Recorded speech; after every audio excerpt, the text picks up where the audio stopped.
Bienvenue dans cette nouvelle édition du Non-Stop Info. Voici les titres de l'actualité. Au Nigeria, le président du Sénat, Bukola Saraki, comparaissait ce lundi 27 juin devant la justice d'Abuja pour faux et usage de faux. Il encourt une peine maximale de 14 ans de prison. Au Mali, la Chambre de commerce et de l'industrie a lancé la première édition de la foire du Ramadan à Bamako, une initiative pour lutter contre la hausse des prix des produits de première nécessité durant le mois de jeûne. Et puis au Cameroun, le Comité national de lutte anticorruption a dévoilé la teneur de son rapport 2014. Près de 15 milliards de francs CFA auraient été détournés, une perte considérable dans les caisses de l'État. Mais avant de développer ces titres, l'artiste nigérian Ado Dokaka, porté disparu depuis 6 jours, a été retrouvé sain et sauf. Il avait été enlevé vendredi 24 juin par des hommes armés non identifiés dans l'état de l'Adamawa.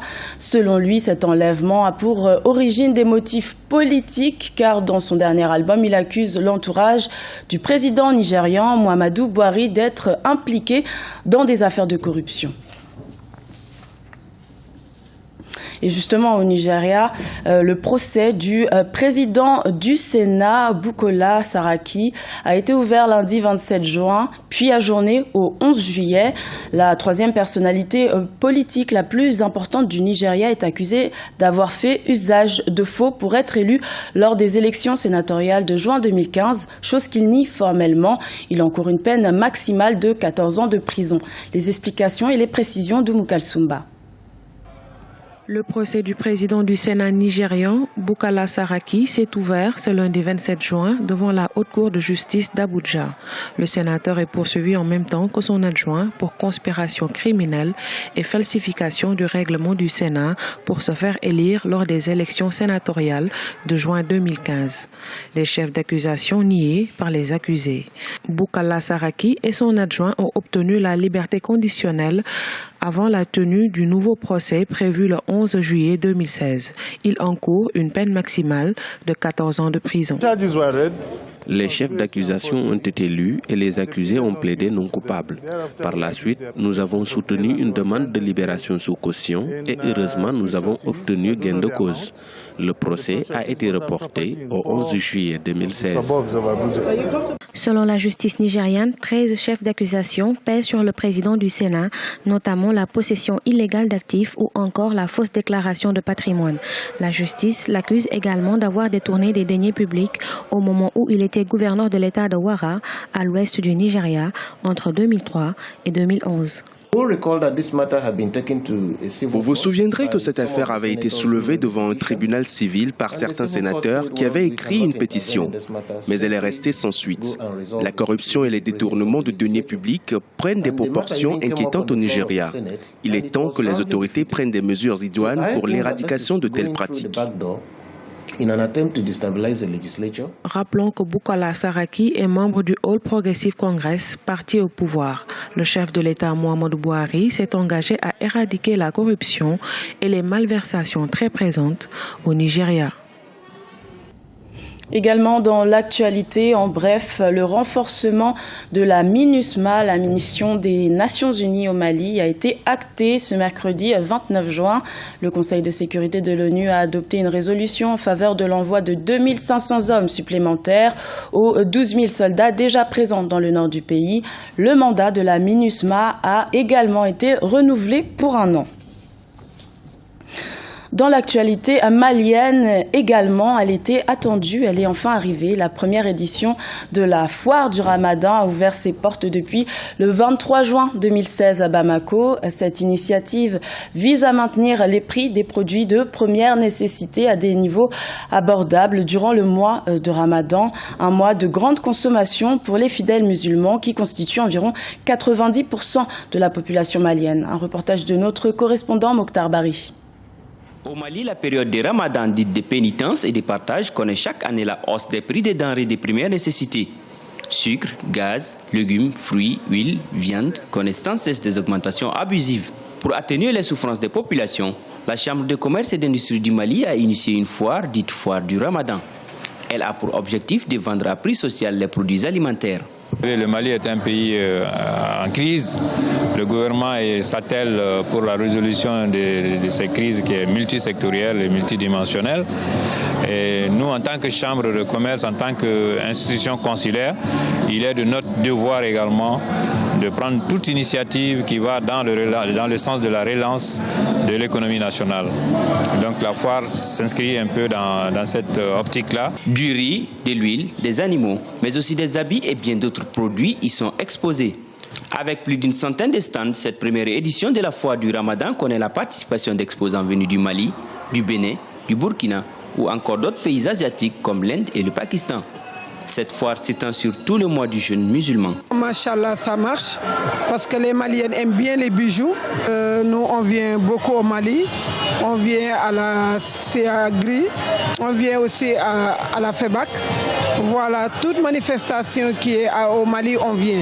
Des fois, on va à Ségou, des fois, on va à Sikasso. Donc, on nous connaît, on connaît nos produits maintenant au Mali. On est venu, ça fait presque 2 semaines. Vraiment, ça ne marche pas beaucoup. Mais c'est ces derniers jours-là seulement que les gens commencent à rentrer ici. Il n'y avait personne.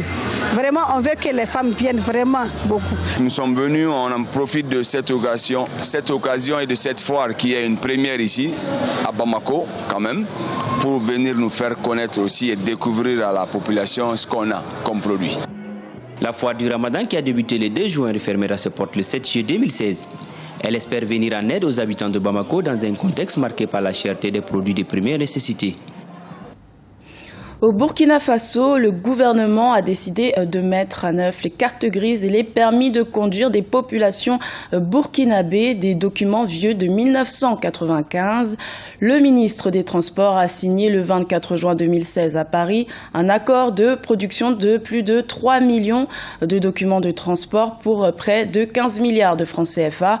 Ce projet de nouveaux documents en polycarbonate extrêmement résistant devrait démarrer d'ici la fin de l'année 2016 et s'étaler sur 5 ans.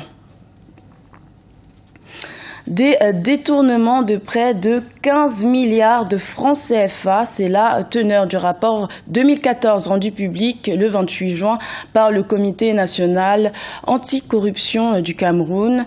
L'Institut de lutte contre la corruption a dévoilé avoir recensé 3064 dénonciations en 2014, une perte considérable pour l'État dans le cadre des processus d'indemnisation liés aux projets structurants. Plus de détails dans ce reportage de notre correspondante Viviane Bauken. Le rapport 2014 de la Commission nationale anticorruption du Cameroun, présenté au public le 27 juin dernier, s'est penché sur la question des détournements de fonds liés aux indemnisations. Le premier cas concerne le sinistre de Nsam en 1998 et le second la construction du barrage de Memveleux. Selon le président de la Commission nationale anticorruption du Cameroun, près d'une dizaine de milliards de francs CFA ont été détournés. Ce n'est qu'un aspect des enquêtes que nous avons pu mener au courant de l'année 2014. Étant entendu que chacune de nos enquêtes est adossée, n'est-ce pas, à des dénonciations qui nous permettent donc de nous rendre sur le terrain pour essayer de recouper les faits allégués et de voir si nous pouvons disposer de quelques éléments qui puissent croire que la dénonciation est vraie, est avérée ou ne l'est pas. Ce rapport inclusif intègre, outre les administrations publiques, les organisations de la société civile. Une démarche qui est saluée par la société civile camerounaise. Ce rapport est une œuvre collective, puisque les sources d'information sont à la fois internes à la CONAC, mais également venant des administrations publiques et de la société civile. Donc, je pense aussi que la CONAC informe bien qu'il y a une augmentation des dénonciations. Ça veut donc dire que véritablement les citoyens se sentent de plus en plus impliqués aujourd'hui dans la question de la lutte contre la corruption. Au chapitre des recommandations, le Comité national anticorruption du Cameroun, qui n'a pas pouvoir de sanction, recommande néanmoins que les auteurs de ces détournements soient mis en cause.